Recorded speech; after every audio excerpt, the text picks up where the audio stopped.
Jangan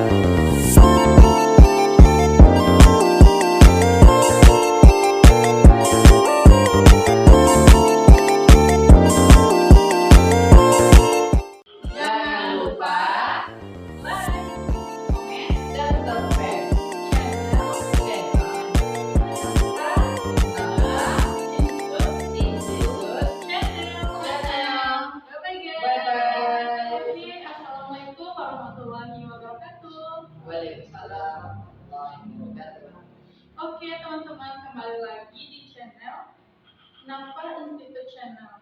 Nah, pada kesempatan kali ini kami akan membuat tugas dari mata kuliah perencanaan pendidikan Islam. Nah, di sini kami dibimbing oleh Dr. Haji Hasmendri MPD. Nah, di sini kami dari kelompok 1 beranggotakan 3 orang. Saya sendiri Kenny Sandra. Saya Rosa Octavia. Saya Muhammad Syafiq. Selamat menonton teman-teman. Nah, di sini kami akan membahas mengenai dasar-dasar manajemen pendidikan Islam. Sebelumnya, saya akan membuka sedikit mengenai mata kuliah perencanaan pendidikan yang nantinya akan membekali mahasiswa tentang konsep dasar perencanaan pendidikan, aplikasi perencanaan dalam manajemen pendidikan, dan juga sistem dari perencanaan pendidikan, rencana strategi pengembangan institusi pendidikan, dan juga banyak hal lainnya yang berhubungan dengan perencanaan pendidikan ini. Nah, pada kali ini kami berfokus kepada dasar-dasar dari perencanaan pendidikan. Nah, dibuka dengan Saudara Syafiq. Dipersilakan kepada Saudara Syafiq. Oke, terima kasih kepada host yang telah menyempatkan waktu untuk saya menyampaikan pengertian perencanaan pendidikan. Nah, perencanaan pendidikan ini secara umum diartikan sebagai proses penyusunan dan sasaran organisasi serta penyusunan peta kerja dan cara kerja dalam mencapai tujuan atau sasaran. Nah, menurut saya pribadi, yaitu perencanaan pendidikan ini adalah merencanakan suatu kegiatan pendidikan yang membentuk tujuan yang ingin dicapai dalam suatu pendidikan. Nah, itu menurut saya. Mungkin itu saya kembalikan kepada host. Oke, baik teman-teman, itu suatu pemikiran yang bagus sekali.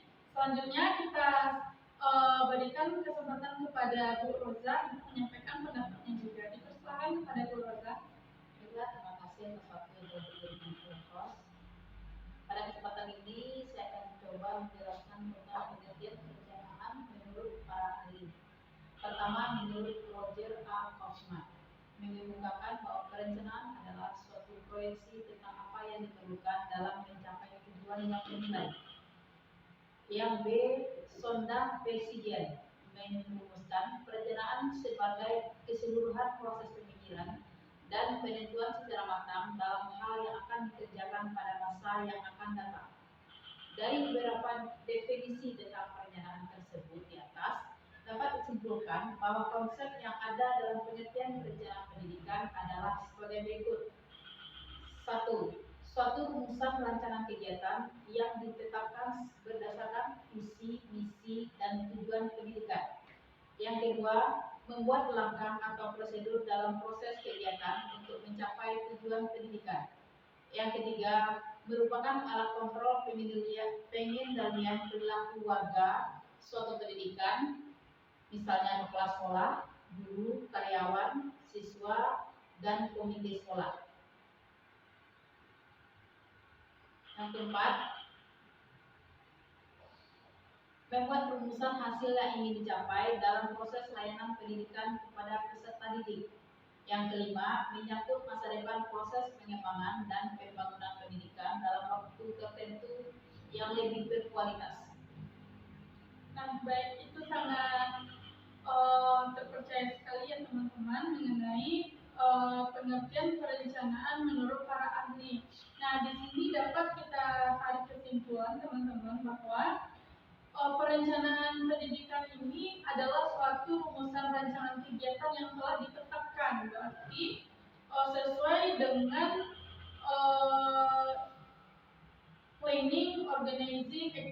manajemen controlling. Seperti yang sering kita bahas, pasti orang-orang di dalam keilmuan manajemen itu sangat familiar dengan istilah POEC. Nah, planning berarti di dalam manajemen terutama pendidikan kita berangkat terlebih dahulu dari planning atau perencanaan. Nah, di dalam perencanaan pendidikan ini kita memulai dari kegiatan menetapkan berdasarkan visi dan juga misi serta tujuan pendidikan di suatu lembaga tersebut. Nah, selanjutnya juga bisa kita tarik kesimpulan bahwa perencanaan pendidikan ini adalah prosedur dalam proses kegiatan untuk mencapai tujuan pendidikan. Berarti memang kita lakukan di awal sebelum pembelajaran itu dilakukan.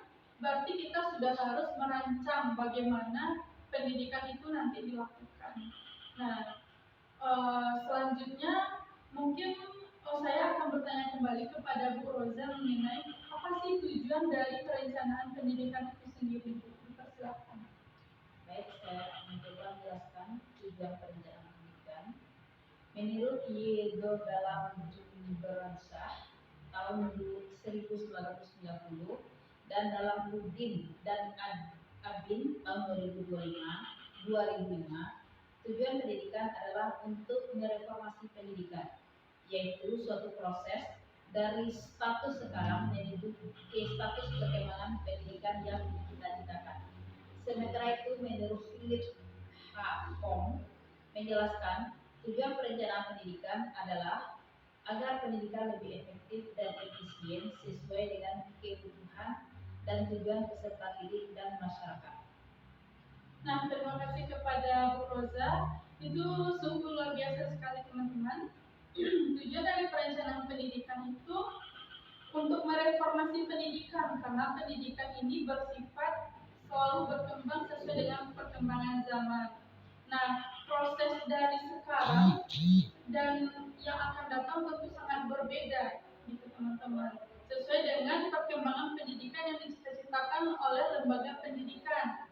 Nah, juga agar pendidikan lebih efektif dan efisien sesuai dengan kebutuhan. Tentu saja dengan perkembangan zaman kita memerlukan keefektifan juga keefisienan dalam melakukan segala hal.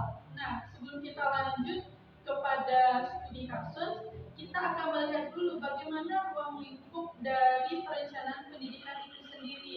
Kita minta kepada Saudara Syafiq untuk memaparkannya kepada kita bersama teman-teman. Dipersilakan.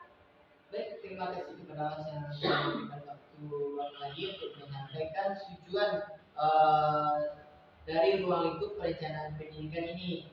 Nah, dari ruang lingkup perencanaan ini terbagi atas pertama yaitu tujuan ditinjau dari segi aspek spasialnya, di mana dari aspek spasialnya ini terbagi atas tiga, yaitu perencanaan pendidikan nasional adalah mencakup proses usaha layanan pendidikan, dan yang kedua perencanaan pendidikan regional yaitu diberlakukan dalam wilayah regional tertentu, dan yang ketiga yaitu perencanaan pendidikan di kelembagaan, di mana perencanaan pendidikan ini mencakup suatu institusi atau kelembagaan pendidikan tertentu.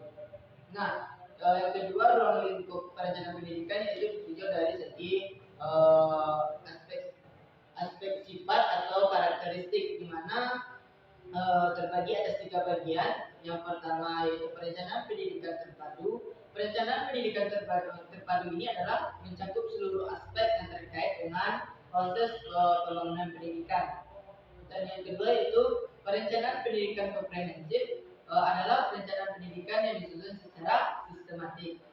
Dan yang ketiga perencanaan pendidikan strategik, adalah suatu perencanaan pendidikan yang mengandung pokok-pokok perencanaan untuk menjawab persoalan opini, baik itu opini atau isu mutakhir yang dihadapi oleh dunia pendidikan sekarang, seperti transformasi teknologi, masalah rendahnya kualitas guru, atau masalah keterkaitan antara dunia usaha dengan output lulusan dan sebagainya. Yang ketiga, ruang lingkup perencanaan pendidikan ditinjau dari aspek waktunya, terbagi atas tiga bagian juga. Yang pertama yaitu perencanaan pendidikan dalam jangka panjang, di mana perencanaan pendidikan ini yang disusun dalam jangka waktu 10 tahun. Yang kedua yaitu perencanaan pendidikan dalam jangka menengah. Adalah perencanaan pendidikan yang disusun dalam jangka waktu antara 3 sampai 8 tahun. Dan yang ketiga itu perencanaan pendidikan dalam jangka pendek. Perencanaan pendidikan yang disusun adalah perencanaan pendidikan yang disusun dalam jangka waktu maksimal 1 tahun.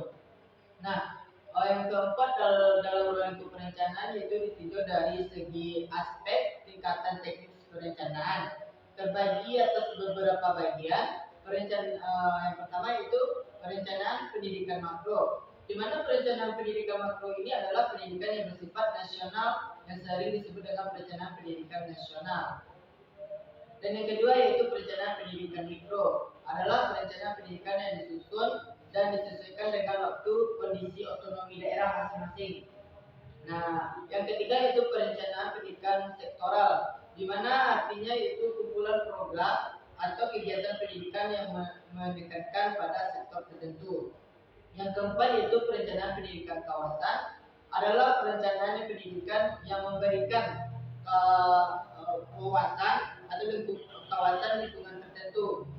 Dan yang terakhir, perencanaan pendidikan proyek adalah perencanaan operasional yang menyangkut implementasi kebijakan mencapai tujuan. Nah, yang terakhir yaitu ruang lingkup perencanaan pendidikan, yaitu ditinjau dari segi aspek jenis perencanaan. Yang pertama perencanaan pendidikan dari aspek atas ke bawah. Yang kedua yaitu perencanaan pendidikan dari bawah ke atas. Dan yang ketiga yaitu perencanaan pendidikan menyorong dan menyamping. Dan yang keempat itu perencanaan pendidikan mendatar. Dan yang kelima itu perencanaan pendidikan meneliti. Dan yang kelima itu perencanaan pendidikan gabungan atau ke atas dan ke bawah ke atas. Nah, dapat saya simpulkan dalam ruang lingkup perencanaan ini adalah mencakup kebutuhan dan juga masalah pendidikan secara nasional, regional, baik mikro ataupun makro, sesuai dengan perkembangan zaman saat ini. Mungkin itu saja yang dapat saya sampaikan. Saya kembalikan kepada host.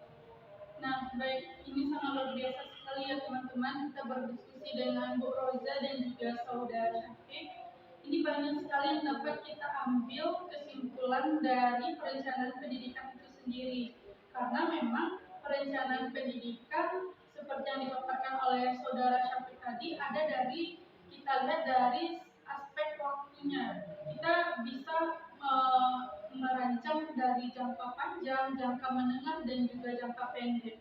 Contohnya jangka panjang kita akan merencanakan suatu perencanaan pendidikan di suatu lembaga atau instansi dalam jangka 10 tahun ke depan.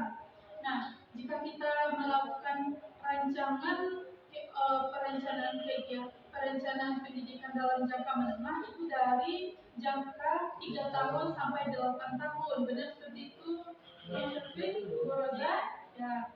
Nah, jika kita ingin melakukan jangka pendek itu dalam jangka 1 tahun atau tahunan gitu.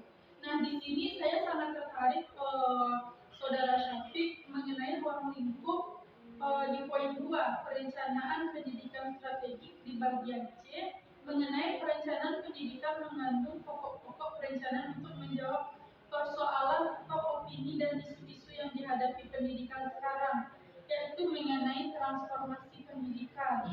Nah, sebelum saya lanjut bertanya kepada Saudara Syafiq dan juga Bu Roza, di sini seperti yang teman-teman lihat ya, dari segi umur kita sudah bisa dilihat kan. Nah, di sini saya pribadi itu angkatan 2019 dan tamat tahun 2023. Nah, kalau Bu Roza sendiri Bu? Saya sendiri angkatan 2002, tamat Desember 2006 ya Bu? Ya. Saudara Syafiq? Saya angkatan 18 dan 19 tamat pada tahun 2022. Nah, jadi teman-teman di sini kenapa saya tertarik dengan transformasi teknologi? Nah, karena kami satu kelas di MPIC S2 pasca sarjana. Nah, di angkatan angkatan 2024 ini lokal C ada sekitar 24 orang. Nah, yang masih muda-mudi itu ada yang tamatan MPI 3 orang, yang tamatan 2015 ke atas ada 5 orang, dan selebihnya itu tamatan 2015 ke bawah.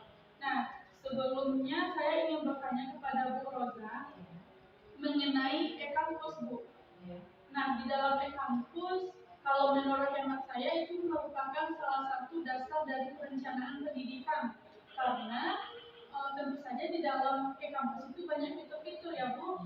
Nah, bagaimana tanggapan Ibu mengenai e-kampus dari kita orientasi tanggal 1 September 2024 kemarin? Apa sih tanggapan Ibu pertama mengenai e-kampus yang sangat awam dan Ibu belum pernah menjamah aplikasi tersebut gitu? Bagaimana pendapat Ibu? Kita silakan. Terima kasih pada pos. Baiklah, saya akan mencoba menjawab pertanyaan ini. E-kampus merupakan hal yang karena kami baru menginjak kampus UIN, kami lulus baru sangka. E-kampus merupakan hal yang sangat baru bagi kami. Walaupun banyak di dunia kerja kami misalnya ada EE yang lain, tapi kalau e-kampus ini karena baru jadi banyak fitur-fiturnya yang kami belum paham, atau bisa jadi karena kami belum terbiasa dengan membuka fitur-fitur e-kampus ini. Jadi kami harap pada adik yang baru mohon bimbinglah kami yang udah berumur ini, karena e-kampus ini sangat besar gunanya untuk perencanaan. Jika e-kampus tidak lengkap atau data kami tidak maksimal, hasilnya nanti tidak memuaskan. Jadi kami mohon pada adik tolonglah bantu kami ini dengan e-kampus. Oke, siap, Bu. Nah, sebelumnya saya bertanya lagi, Bu. Dahulu waktu zaman Ibu kuliah, bagaimana sistem dari gimana ya, kayak video data, pengajuan KRS dan segala macam, dan absennya itu bagaimana, Bu? Mohon di-sharing kepada kami gitu, Bu. Oh, kalau waktu kuliah tahun 2002 belum ada yang namanya istilah e-kampus, belum ada yang namanya e-kinerja segala macam. Kami masih ngisi datanya secara manual. Dan ada petugas administrasi yang menginput data kami tersebut.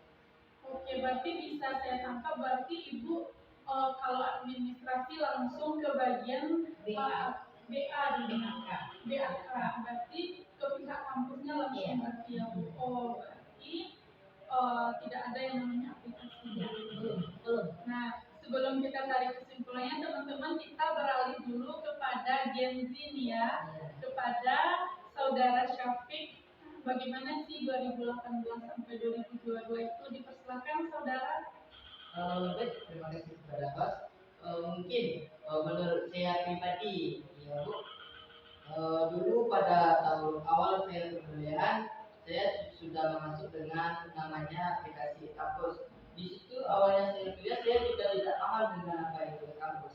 Tetapi saya memahaminya, menanyakan kepada kawan-kawan ataupun senior cara mengisi data, cara mengisi absen, dan juga dalam perkuliahan di kampus saya menanyakan kepada senior-senior gitu. Nah, tadi ada ibu yang agak susah yang memahami e-kampus tersebut. Ya. Nah, di sini saran saya ya Bu, untuk agar ibu paham dengan e-kampus ini, alangkah baiknya ibu menanyakan kepada yang muda, yang tamatan baru gitu Bu. Nah, karena tamatan yang baru ini sudah paham dengan yang namanya aplikasi kampus. Yang pertama yaitu cara mengisi absen, cara mengisi data, dan juga mengisi perkuliahan di e-kampus juga gitu. Nah, mungkin itu saran saya untuk memahami aplikasi yang namanya aplikasi e-kampus. Oke, sangat luar biasa sekali ya teman-teman. kita sharing dengan dua lintas angkatan, yaitu dengan angkatan 2002 itu saya baru 1 tahun ya. Iya. Saudara Syafik mungkin saudara Syafik baru 2 tahun karena umur kita nggak terlalu jauh. Nah, berbeda dengan kami Bu yang sudah 2015 ke atas itu sudah menggunakan banyak sekali elektronik, nah dan juga jaringan. Nah, di sini dapat kita simpulkan ya teman-teman bahwa di sini kami mengangkat bagaimana realita yang terjadi di kelas MPIC, terutama lebih spesifiknya kepada kelompok 1 yang bertiga ini, di mana menurut kami e-kampus merupakan dasar dari perencanaan pendidikan. Karena di sana planning ataupun perencanaan perkuliahan dari semester 1 sampai semester 3, insya Allah ya Ibu, Mbak Hafiz. Nah, 3 semester kita selesai dan nanti sampai proses tahap wisuda, pengajuan judul dan segala macamnya itu nanti akan terinput di dalam e-kampus semuanya. Nah, di sana juga ada KRS, kartu rancangan studi. Mungkin di semester 1 ini masih dipilihkan oleh kampus, tapi kemarin waktu orientasi memang dinyatakan sistem paket. Nah, untuk RPS itu juga termuat di dalamnya kampus rencana pembelajaran semester. Nah, di semester 1 ini kita ada lakukan pembelajaran, rata-rata dosen menguploadnya di dalam e-kampus. Nah, e-kampus juga merupakan dasar dari perencanaan pendidikan dan juga mengambil absen yang telah disampaikan, karena absen juga bisa melalui foto dan juga lokasi sesuai dengan jadwal pembelajaran. Selanjutnya kalender akademik juga kita bisa dapat akses di dalam e-kampus gitu. Dan juga pengumuman-pengumuman lainnya seperti pengumuman kegiatan, pengumuman wisuda, pengumuman untuk sidang, seminar dan lain sebagainya. Apakah ada tambahan Ibu dan juga saudara? Mungkin untuk penyampaian alhamdulillah saya cukup. Dari Ibu? Ada sedikit. Oke, dipersilakan Bu. Ini tentang e-kampus. Sebenarnya apa sih gunanya e-kampus ini dengan perencanaan? Bisa nggak e-kampus menjelaskan? Oke, nah jadi teman-teman sebelum kita tutup kita tarik dulu kesimpulannya hubungan e-kampus dengan perencanaan pendidikan itu apa sih? Nah, seperti yang sudah tertangkap dari penjelasan dari Bu Roza, dari Saudara Syafik, dapat kita simpulkan e-kampus ini merupakan dasar dari perencanaan pembelajaran kita sebagai mahasiswa UIN Mahmud Yunus, terutama manajemen pendidikan Islam pasca sarjana. Nah, kenapa saya sampaikan seperti itu? Karena jika kita tidak merencanakan studi kita, maka kita tidak akan menemukan pengaplikasian evaluasi dari pembelajaran kita. Kenapa? Karena jika kita wisuda, itu kan akhir. Sebelumnya kita ada dulu perencanaan kita yaitu perencanaan mata-mata kuliah kita rencanakan. Nah, perencanaan dari mata kuliah itu terdapat di e-kampus, disingkat nanti ke kartu rancangan studi gabungan dari mata kuliah. Nah, dan juga kita melakukan pembelajaran sistem online, akan tetapi absennya kita kuliahnya online dan juga ada tatap muka juga, akan tetapi absen kita itu di dalam e-kampus. Otomatis kalau kita tidak mengambil absen di e-kampus, kita tidak juga bisa menyelesaikan studi kita. Nah, dan juga mengenai pengajuan judul itu nantinya di semester 2 Bu. Kalau kita tidak mengajukan judul secara e-kampus, itu nanti kita juga tidak bisa melanjutkan studi kita. Pengajuan cuti itu juga di e-kampus. Nah, rancangan-rancangan kita dalam 1 semester ke depan itu ada di e-kampus. Nah, rancangan kegiatan kita di semester 2 ada di e-kampus. Yang kegiatan kita di semester 1 juga ada di dalam e-kampus. Nah, seperti itu. Jadi semua data kita selama kita menuntut ilmu dan belajar di UIN Mahmud Yunus Batu Sangkar, semuanya ada di dalam e-kampus. Jadi itu merupakan suatu dasar dari perencanaan pendidikan kita dari awal sampai akhir. Begitu kalau menurut hemat saya.